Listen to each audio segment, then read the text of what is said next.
जबलपुर मध्य प्रदेश की संस्कार धानी। जितना ये शहर अपनी प्राकृतिक सौंदर्यता के लिए मशहूर है, उससे कहीं ज़्यादा ये शहर किस्से कहानियों के लिए भी जाना जाता है। जबलपुर की छोटी छोटी गलियों में हजारों किस्से कहानियाँ समाये हुए हैं। आज का किस्सा हमें साझा किया है अभिमन्यु ने। आज की एक कहानी अभिमन्यु के साथ हुए एक के बाद एक हादसों पर आधारित है। अभिमन्यु 12th पास करके अपने गांव से इंजीनियरिंग करने के लिए जबलपुर जा रहा था। वहां पर उसका दाखिला एक प्राइवेट कॉलेज में हो गया था।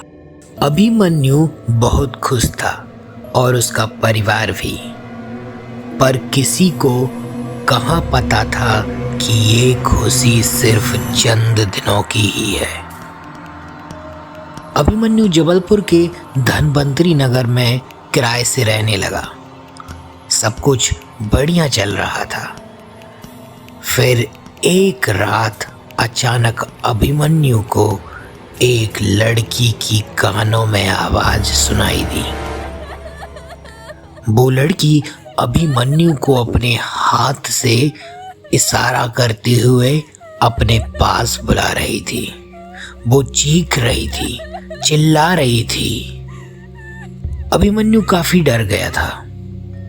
वह अपने दिल को बार बार समझा रहा था कि वो जो कुछ भी देख रहा है ये सिर्फ एक डरावना सपना है, और सच में वो एक डरावना सपना ही था। अभिमन्यु उस खौफनाक सपने से बाहर निकलना चाहता था। वो चाहता था कि उसकी नींद टूटे और किसी तरह से ये सपना खत्म हो जाए, पर उसके मन को उस लड़की ने अपने काबू में किया हुआ था।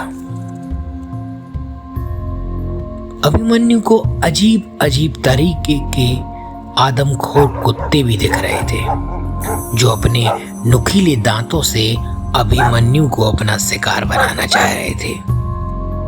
अभिमन्यु चीख रहा था, चिल्ला रहा था, पर उसकी ये चीख सुनने वाला कोई नहीं था। दरअसल अभिमन्यु कमरे पर अकेला ही रहता था। दोस्तों, अक्सर हम जो रात में सपने देखते हैं वो हम भूल जाते हैं, लेकिन अभिमन्यु ने जो सपना देखा वो उसे आज भी अक्षरशः याद है। सुबह उठकर अभिमन्यु तैयार होकर कॉलेज चला गया। उसे लगा कि उसने रात में जो डरावना सपना देखा है, अब उसे वो सपना फिर कभी नहीं आएगा। लेकिन असल में ये सिर्फ एक शुरुआत थी। अभिमन्यु को अब इसी तरीके के सपने बार बार आने लगे। फिर अभिमन्यु एक दिन अपने बड़े भाई को फोन लगाया। उसके बड़े भाई ने बोला, और कैसा है अभी? अरे बड़े दिनों बाद याद आई तुझे? जब से यहाँ से गया है पढ़ाई में इतना खो गया कि बड़े भाई को ही भूल गया। अभिमन्यु बोला, ऐसी बात नहीं है भैया, दरअसल मैं कुछ दिनों से परेशान चल रहा हूँ। ऐसा कह के अभिमन्यु ने अपनी सारी दास्तान अपने बड़े भाई को बता दी। अभिमन्यु के बड़े भाई ने उसे अकेले रहने से मना कर दिया। उन्होंने समझाया कि वो किसी हॉस्टल में शिफ्ट कर ले या फिर किसी अपने फ्रेंड को अपने साथ रूम में रख ले। अभिमन्यु ने भी ठीक ऐसा ही किया, पर इससे उसकी जिंदगी या उसके सपनों पर कोई प्रभाव नहीं पड़ा। अभिमन्यु रात को सोते सोते चीखने और चिल्लाने लगता। उसकी इस परेशानी को देखकर उसका नया रूम पार्टनर भी रूम छोड़ने लगा।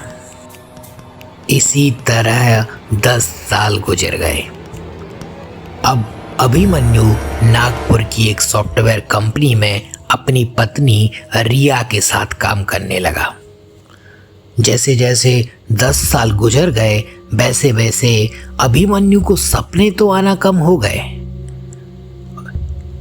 पहले अभिमन्यु को हफ्ते में 1 या 2 बार सपने आया करते थे। अब उसे महीने में 1 या 2 बार ही सपने आने लगे। कहते हैं कि समय हर घाव भर देता है और समय के साथ साथ इंसान भी मजबूत हो जाता है। शायद इसीलिए समय के साथ अभिमन्यु का डर भी कम हो गया था, या यूं कहो कि अब उसे आदत सी हो गई थी। फिर एक दिन अभिमन्यु और उसकी पत्नी ने उदयपुर जाने का प्लान बनाया। उदयपुर में 2 दिन बिताने के बाद वो लोग माउंट आबू पहुंचे। माउंट आबू में हिल्स पर जाते समय अभिमन्यु ने एक लड़की को देखा। ये वही लड़की थी जो अभिमन्यु के सपनों में आया करती थी। उसे देखकर अभिमन्यु के पैरों के नीचे से जमीन खिसक गई। वो लड़की सड़क किनारे एक पत्थर पर बैठकर रो रही थी। अभिमन्यु के दिमाग में सवालों की लड़ी सी लग गई। वो अपने हर सवाल का जवाब जानना चाहता था, इसलिए वो तेजी से उस लड़की की तरफ बढ़ा। रिया ये सब देखकर परेशान थी। उसे कुछ समझ में नहीं आ रहा था, पर इसमें रिया का कोई कसूर नहीं था। दरअसल अभिमन्यु ने रिया को कभी अपने सपनों वाली बात बताई ही नहीं थी। रिया ने अभिमन्यु को रोकना चाहा, पर अभिमन्यु ने उसकी बात सुनकर भी अनसुना कर दिया और वो तेजी से उस लड़की की तरफ बढ़ने लगा। तभी एक तेज रफ्तार से एक कार आती है और अभिमन्यु को जा लगती है। अब अभिमन्यु अस्पताल में था। वो जिंदगी और मौत की लड़ाई लड़ रहा था। अभिमन्यु को ऑक्सीजन लगी थी। तभी एक आवाज आती है, पापा। वो देखता है कि वहां पर वही लड़की जो उसे सपनों में नजर आती थी, वही एक स्टूल पर दीवार किनारे बैठी हुई है। अभिमन्यु की धड़कनें बढ़ गईं और फिर वो अपना ऑक्सीजन मास्क उतारने लगा।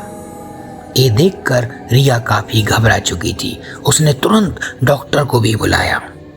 डॉक्टर ने अभिमन्यु को फिर एक इंजेक्शन दिया और अभिमन्यु गहरी नींद में सो गया।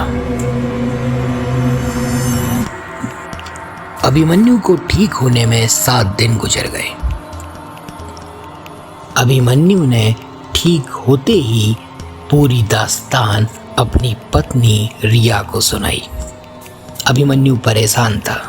उसे समझ नहीं आ रहा था कि जो लड़की पहले उसके सपनों तक ही सीमित थी, अब वो उसे दिखाई भी देने लगी है। और आखिर उस लड़की ने अभिमन्यु को पापा क्यों कहा? अब तक रिया को समझ आ चुका था कि ये जरूर कोई भूत प्रेत या कोई काला साया है। रिया ने तुरंत अपने पापा को फोन लगाया। उसके पापा गांव से एक ज्योतिषी को लेके हॉस्पिटल आ गए। अभिमन्यु को देखते ही उस ज्योतिषी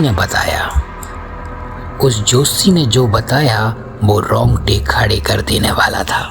उस ज्योतिषी ने बताया कि अभिमन्यु पिछले जन्म में एक स्कूल बस का ड्राइवर था। पैसों की तंगी और कर्ज के तले दबे होने के कारण उसने पहले अपनी पत्नी को और फिर अपनी बच्ची को गला दबाकर मार डाला। दोनों की हत्या करने के बाद उस स्कूल बस के ड्राइवर ने खुद भी फांसी लगा ली। वो बच्ची जो अभिमन्यु को सपनों में दिखाई देती है वो कोई और नहीं बल्कि खुद अभिमन्यु की पूर्व जन्म की संतान है।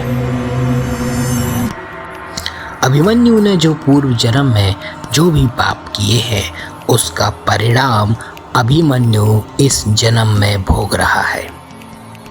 आफत से बचने का सिर्फ एक ही उपाय है, वो है आत्मा की शुद्धि।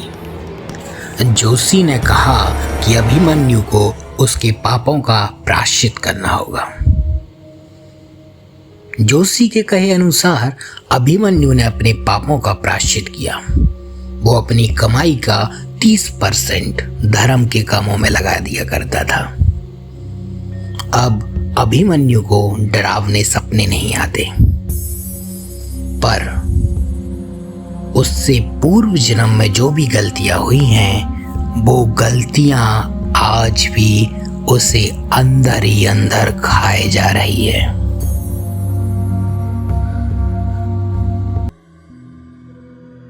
अंकित अपने गांव से दूर शहर में रहकर पढ़ाई कर रहा था। आज उसका लास्ट सेमेस्टर का लास्ट एग्जाम था। अंकित एग्जाम खत्म करते ही शहर से अपने गांव के लिए निकल गया। कहते हैं कि जब किस्मत खराब हो तो ऊंट पर बैठे आदमी को भी कुत्ता काट लेता है। अंकित के साथ भी कुछ ऐसा ही होने वाला था। दरअसल तेज बारिश और रेलवे सिग्नल में खराबी के चलते अंकित करेली स्टेशन 10:30 बजे पहुंचा। करेली स्टेशन से अंकित का गांव 50 किलोमीटर दूर था। अंकित जैसे ही स्टेशन के बाहर निकला, चारों ओर से अंधेरे ने अंकित को अपनी आगोश में ले लिया। चारों ओर सन्नाटा छाया हुआ था। सिर्फ कीड़े मकोड़ों की आवाज ही अंकित को सुनाई दे रही थी। अंकित ने अपनी नजर को घुमा के देखा तो उसे दूर कहीं एक बल्ब जलता हुआ नजर आया। अंकित अपना सामान लेकर उस जगह पहुंच गया जहां से उसको बल्ब की रोशनी आ रही थी। दरअसल यह एक चाय की दुकान थी। चाय वाला अपना सामान समेटकर चाय की दुकान बंद ही करने वाला था कि अंकित वहां पहुंच गया। भैया चाय मिलेगी क्या? इस पर चाय वाला बोला, अरे क्यों नहीं साहब, अभी बना देता हूं। इतना कहकर चाय वाला चाय बनाने लगा। थोड़ी देर खामोश रहने के बाद अंकित बोला, भैया यहाँ से महाराजपुर के लिए कोई बस मिलेगी क्या? चाय वाला बोला, साहब यहाँ से महाराजपुर के लिए तो 8 बजे के बाद बस कोई है ही नहीं। हाँ, रात को जरूर 3:30 बजे आपको नागपुर बस मिल जाएगी। अब तक चाय बन चुकी थी।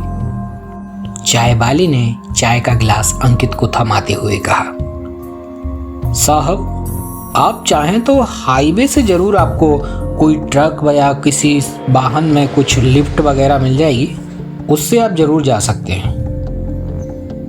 यह सुनकर अंकित को चैन में चैन आया।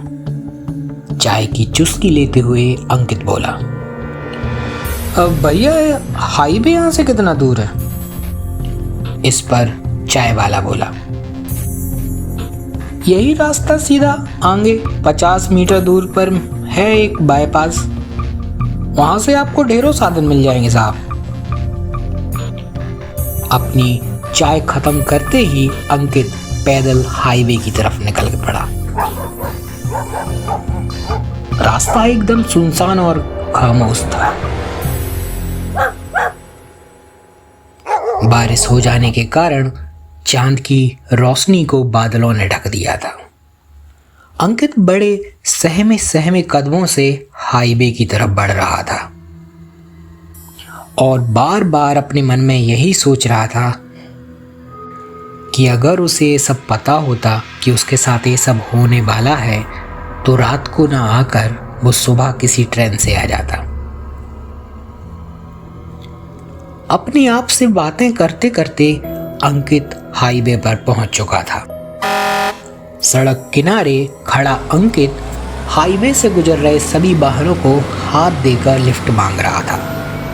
तभी 5 मिनट बाद एक ट्रक ड्राइवर ने अपना ट्रक रोका।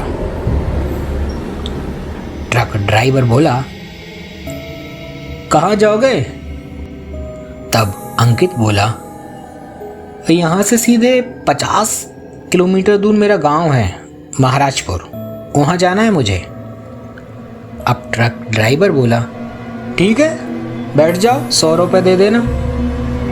इस पर अंकित बोला, अरे उस्ताद, बस से 45 रुपये लगते हैं यहाँ से मेरे गांव के, और आप 100 रुपये मांग रहे हो। फिर ट्रक ड्राइवर बोला, ठीक है, 50 रुपये दे देना, आओ बैठ जाओ। अंकित ने अपनी वॉलेट से 50 रुपये निकालकर ट्रक ड्राइवर को दे दिए। अंकित का वॉलेट नोटों से भरा हुआ था, जिसको देखकर ट्रक ड्राइवर बोला, आप कहीं पर जॉब करते हो क्या? अंकित बोला, अरे नहीं, क्यों? इस पर ट्रक वाला अब खामोश हो गया था और धीरे धीरे ट्रक आगे बढ़ चला। अंकित अब निश्चिंत था। अंकित खुश था कि उसको ट्रक मिल गया है और अंकित को विश्वास भी था कि अब 12 साढ़े 12 बजे तक अंकित अपने घर महाराजपुर पहुंच जाएगा। अंकित ट्रक में चल रहे गानों का मजा ले रहा था और ट्रक अपनी रफ्तार से बढ़ता जा रहा था। ट्रक जैसे ही झेरा घाटी के घने जंगलों में पहुंचा, ट्रक के मानो पहिए से थम गए। फिर भी ड्राइवर एक्सीलेटर देकर ट्रक को अपनी स्पीड से बढ़ाए जा रहा था। ट्रक में ज्यादा कुछ सामान नहीं था, फिर भी ट्रक बहुत धीमे धीमे बढ़ रहा था और इस पर ड्राइवर ट्रक का एक्सीलेटर खींचे जा रहा था। अंकित की बात कहें तो अंकित अपनी आंखों को बंद किए ट्रक में बज रहे गानों को मन ही मन दोहरा रहा था और साथ ही गानों का लुत्फ उठा रहा था। तभी ट्रक ड्राइवर के सीट के पीछे से एक आदमी उठा। ये आदमी उस ट्रक का हेल्पर था। वो बोला, क्या उस्ताद यार, आप भी ये पुराने जमाने के गाने सुनते हो? मैं बोलता हूँ रात में कोई हॉरर स्टोरी सुना करो, मैं तो रोज हॉरर स्टोरी सुनता हूँ। इससे पहले कि उस्ताद कुछ बोल पाता, अंकित बोला, तुम भूत प्रेतों पर विश्वास करते हो? हेल्पर बोला, नहीं, बिल्कुल भी नहीं। इतना बोलते ही ट्रक रोड पर अचानक थम सा गया। ऐसा लगा जैसे रोड पर कोई अचानक से आ गया, जिसके चलते ड्राइवर ने ब्रेक लगा दिया। हेल्पर ने ट्रक ड्राइवर के चेहरे को देखा। ट्रक ड्राइवर के चेहरे को देखकर उसे समझ आ गया कि जरूर उस्ताद ने गाड़ी से किसी को उड़ा दिया, शायद कोई जंगली जानवर को। वो साइड से निकलकर ट्रक के पीछे की तरफ भागा और उसके पीछे पीछे ट्रक ड्राइवर यानी कि उस्ताद भी पीछे पीछे जाने लगा। हेल्पर ने देखा तो ट्रक के पीछे कोई नहीं था। वहां पर किसी भी चीज का नामो निशान तक नहीं था।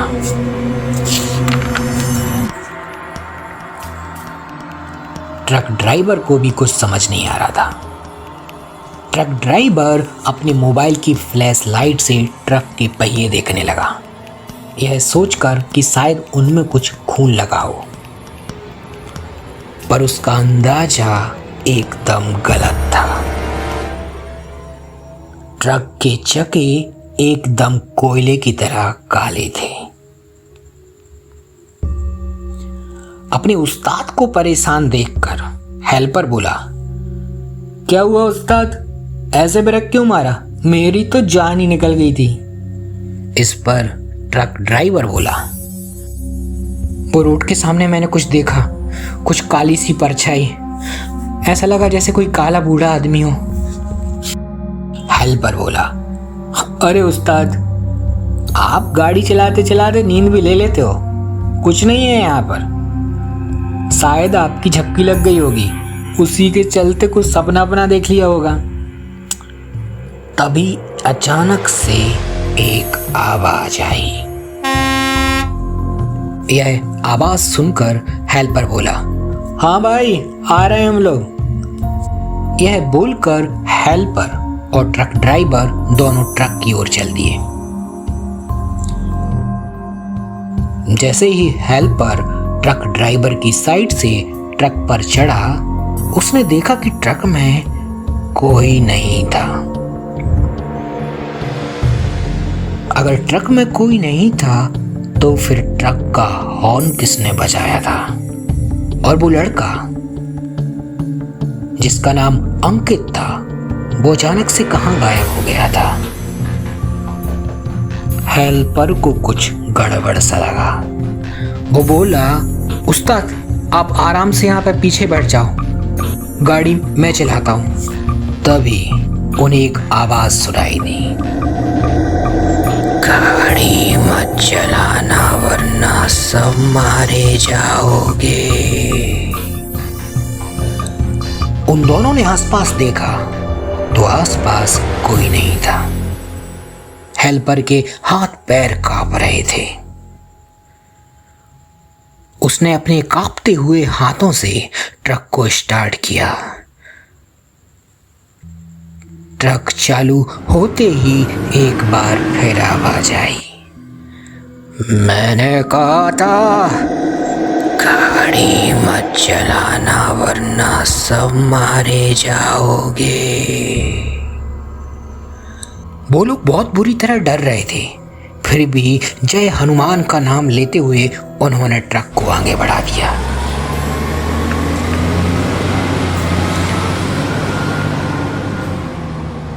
और कुछ ही देर बाद ट्रक हवाओं से बातें करने लगा। करीब 2 मिनट बाद अचानक से एकदम फिर से आवाज आई,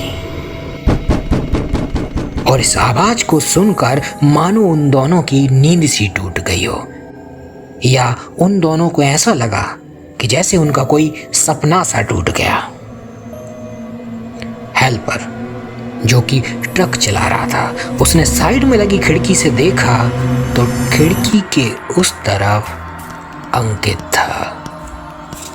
अंकित जो बड़ी देर से ट्रक का दरवाजा पीटे जा रहा था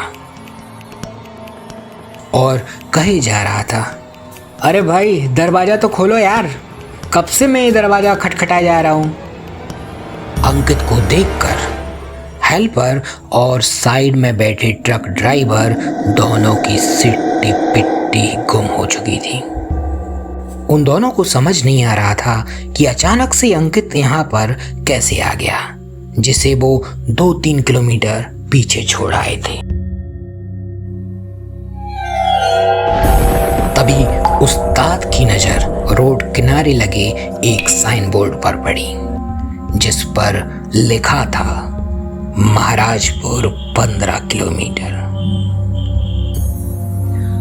अब तक उस्ताद को समझ आ चुका था कि उनका ट्रक पिछले 10-15 मिनट से ज्यों का त्यों खड़ा था।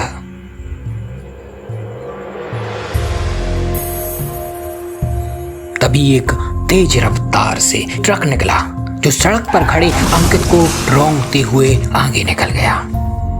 वही अंकित जो रोड पर खड़े होकर ट्रक का दरवाजा खुलवाना चाहता था।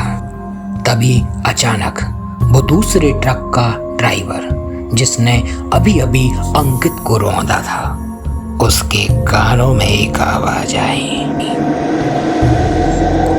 गाड़ी मत चलाना वरना सब मारे जाओगे। तो दोस्तों, एक थी आज की कहानी। ये कहानी मेरे जहन में कई सवाल छोड़ गई। भोपाल, झीलों का शहर। आज का वाक्य हमारे साथ साझा किया है प्रशांत ने। प्रशांत के लिए ये शहर नया था और यहाँ के लोग भी। प्रशांत 12th क्लास में था। वो स्कूल में कभी कभी खुद को बहुत अकेला महसूस करता था। फिर एक दिन प्रशांत को एक लड़की की फ्रेंड रिक्वेस्ट आई। उन दोनों में कब दोस्ती हो गई प्रशांत को पता भी नहीं चला। अब प्रशांत और आरती एक दूसरे के बेस्ट फ्रेंड बन चुके थे। फिर अचानक से वो लड़की कहीं गायब सी हो गई। प्रशांत ने उसको एक के बाद एक कई मैसेज भेजे, लेकिन उनका प्रशांत को कभी रिप्लाई नहीं आया। इस बात को बीते एक जमाना हो गया था।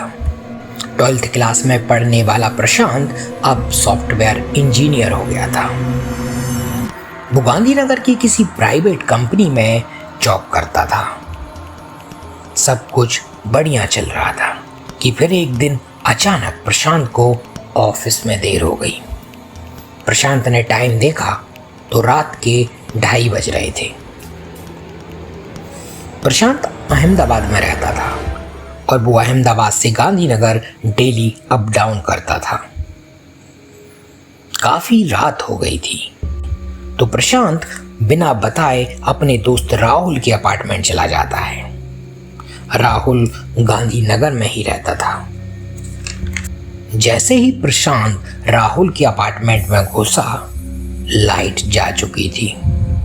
प्रशांत सीढ़ियों के सहारे 3rd फ्लोर पर पहुंच गया, जहां पर राहुल रहता था।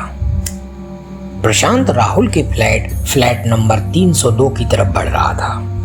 तभी अचानक आसमान से बिजली चमकी और प्रशांत की नजरें एक काले घुंघराले बाल वाली लड़की पर पड़ी।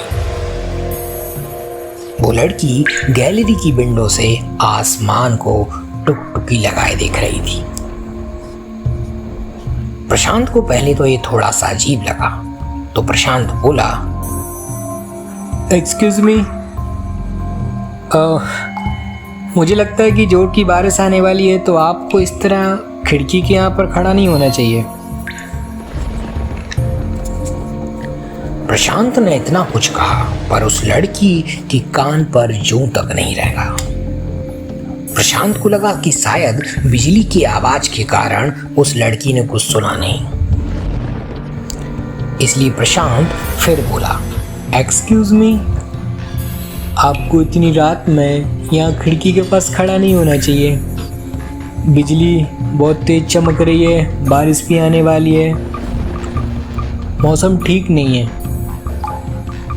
तब उस लड़की ने पलट कर देखा और कहा, 6 सालों बाद अचानक से मेरी फिक्र कैसे होने लगी?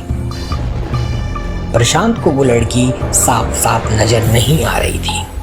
इसलिए प्रशांत अपने मोबाइल की फ्लैश लाइट जलाते हुए उस लड़की की तरफ बढ़ा। तब प्रशांत ने देखा कि ये वही लड़की है जो कभी प्रशांत की दोस्त थी। प्रशांत को आरती को पहचानने में 1 सेकंड भी नहीं लगा। वो बोला, अरे आरती, तुम यहाँ? ओ सॉरी, मैं तो भूल ही गया था यार, तुम तो गांधीनगर में ही रहती थी। यार तुम कहाँ अचानक गायब हो गई? तब आरती बोली, मैं तो तुम्हारे पास ही थी हमेशा से।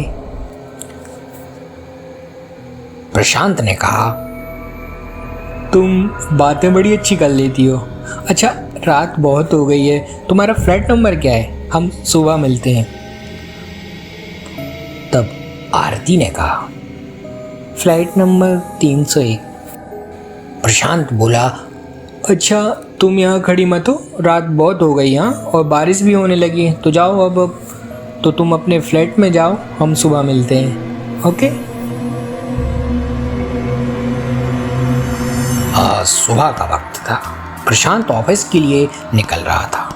उसने सोचा कि एक बार आरती से मिल ले। दरअसल आज फ्रेंडशिप डे था और प्रशांत को उसकी बेस्ट फ्रेंड बरसों बाद मिली थी। प्रशांत ने फ्लैट नंबर 301 की डोरबेल बजाई। अंदर से आंटी ने दरवाजा खोला। प्रशांत बोला, नमस्ते आंटी, मैं प्रशांत, आरती का दोस्त। तभी आंटी बोली, अरे प्रशांत, अंदर आओ। प्रशांत अंदर आ गया। प्रशांत अंदर आके सोफे पर बैठ गया। तब प्रशांत कहता है, अरे आंटी, मैं और आरती 12th क्लास से दोस्त हैं। पता आंटी, हम लोग सोशल नेटवर्किंग साइट पे मिले थे और हम लोग दिन भर चैट किया करते थे। पर पता नहीं आंटी, ये आरती एकदम अचानक गायब सी हो गई और मैंने इसको कई मैसेज किए पर उसने मुझे रिप्लाई नहीं दिया। इतना बोलकर प्रशांत चुप हो गया, यह सोचकर कि अब आंटी कुछ बोलेंगी। तभी प्रशांत को एक आवाज पीछे से सुनाई दी। वो आवाज थी, मुर्दे रिप्लाई नहीं कर सकते। ये आवाज आरती की थी। प्रशांत ने पलटकर देखा तो उसे कहीं भी आरती नजर नहीं आई, लेकिन उसके पीछे वाली दीवार पर आरती की एक फोटो टंगी थी और आरती की फोटो पर चढ़ा था एक हार। इससे पहले कि प्रशांत कुछ और समझ पाता, पीछे से आंटी फूट फूट कर रोने लगी। आंटी ने प्रशांत को बताया कि किन हालातों में उनकी बेटी आरती की मौत 12th क्लास में हो गई थी। इस बात को आज 2 साल पूरे हो चुके हैं और प्रशांत को आज भी आरती की आवाज सुनाई देती है।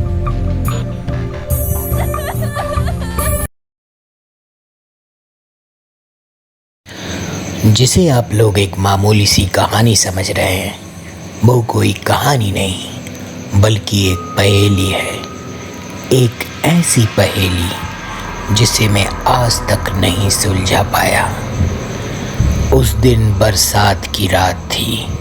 रात के 8 बज रहे थे। मैं खाना खा पी कर ही बैठा था, तभी दरवाजे पर किसी ने दस्तक दी। मुझे नहीं पता था कि ये दस्तक मेरी जिंदगी को बदल के रख देगी।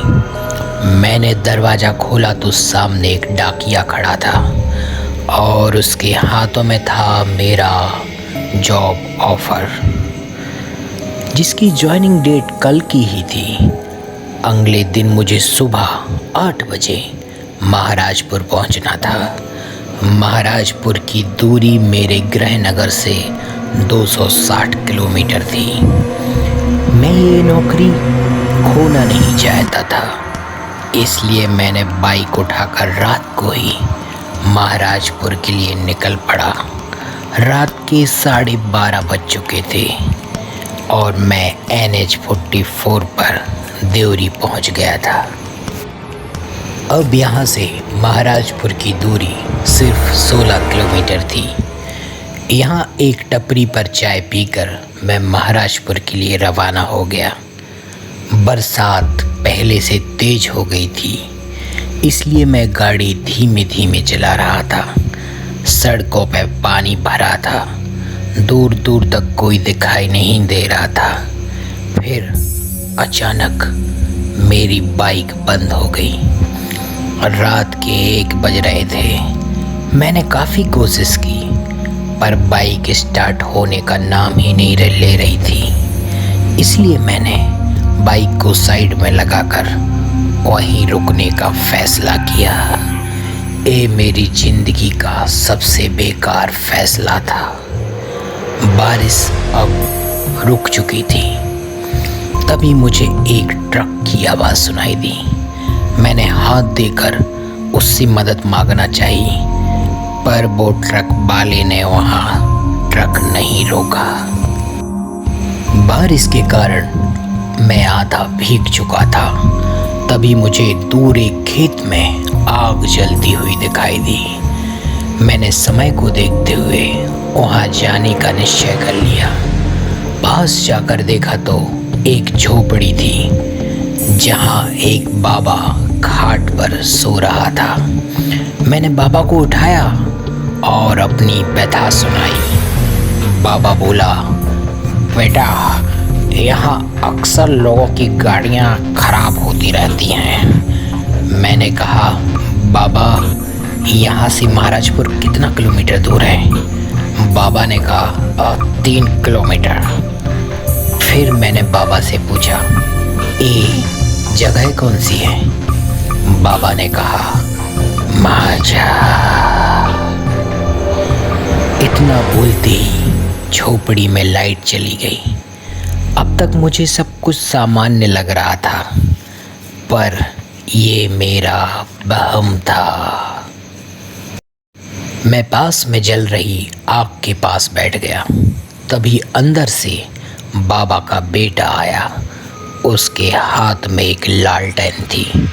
वो लालटेन उसने हमारे पास रख दी। मैं 250 किलोमीटर गाड़ी चलाने के बाद इतना थक गया था कि कब मेरी नींद लग गई मुझे पता भी नहीं चला। तभी अचानक रात में मुझे एक लड़की के रोने की आवाज़ सुनाई दी। मैंने पास रखी खाट पर देखा तो बाबा वहाँ पे नहीं था। मुझे कुछ गड़बड़ लगा। मैंने लालटेन उठाई और उसे लेकर उस आवाज़ का पीछा करने लगा। जैसे जैसे मैं उस आवाज़ के पास जाने की कोशिश करता, वो आवाज़ मुझसे उतना ही दूर चली जाती। तभी हवा का एक झोंका आया और मेरी कान के बगल में से गुजर गया। मुझे ऐसा लगा जैसे किसी ने मेरे कान में कुछ कहा है। डर के कारण मैंने लालटेन नीचे खेत में ही गिरा दी। चारों ओर अंधेरा ही अंधेरा हो गया। फिर मैंने अपने दिल को समझाया कि सब कुछ ठीक है, कुछ नहीं हुआ। अब तक जो आवाज़ मुझे सुनाई दे रही थी, जिसका मैं पीछा कर रहा था, वो आवाज़ भी सुनाई देना बंद हो चुकी थी। मैंने वापस झोपड़ी में जाने का फैसला लिया। मैंने खेत में पड़ी लालटेन को एक बार फिर से उठाया और झोपड़ी जाने के लिए जैसे ही पलटा, मेरे पीछे कोई था। एक कोई और नहीं, बाबा का बेटा था। उसने मुझसे कहा, तुम यहाँ पर क्या कर रहे हो? तुम्हें यहाँ नहीं होना चाहिए। मेरे पास उसे जवाब देने के लिए कुछ भी नहीं था। हम दोनों वापस झोपड़ी की ओर चल दिए। यहाँ वापस आकर देखा तो बाबा खाट पे सो रहा था। तभी बाबा का बेटा बोला, तुम्हें वहाँ नहीं जाना चाहिए था, वहाँ भूत रहते हैं। मैंने कहा, क्या बकवास कर रहे हो? मैं पढ़ा लिखा नौजवान हूँ, मैं इन सब चीज़ों में विश्वास नहीं रखता। भूत ऊत कुछ नहीं होते। तभी मेरे पीछे मेरे कंधे पर किसी ने हाथ रखा और कहा, भूत होते हैं। मैंने पलट कर देखा तो वो बाबा थे। उनकी आंखें लाल थीं, उनमें से खून निकल रहा था और उनकी गर्दन पर दांत के निशान थे। शायद किसी शैतान ने जैसे उन्हें काटा हो। मैंने अपने हाथ में रखी लालटेन को बाबा के सिर पर दे मारा और वहाँ से भाग निकला। इसके बाद क्या हुआ मुझे पता नहीं, लेकिन सुबह मेरी नींद खेत में खुली। मैंने उठकर देखा तो वहाँ ना कोई झोपड़ी थी और ना ही कोई बाबा। दूर सड़क किनारे मेरी बाइक खड़ी थी। मैं दौड़ते हुए अपने बाइक के पास गया और मैंने किक मारी। इस बार बाइक एक ही बार में स्टार्ट हो गई। फिर मैंने लौटकर दोबारा उस साइड नहीं देखा। इस घटना को आज 3 साल हो चुके हैं, लेकिन आज भी जब मैं इस घटना को याद करता हूँ तो मेरा दिल आज भी सहम उठता है।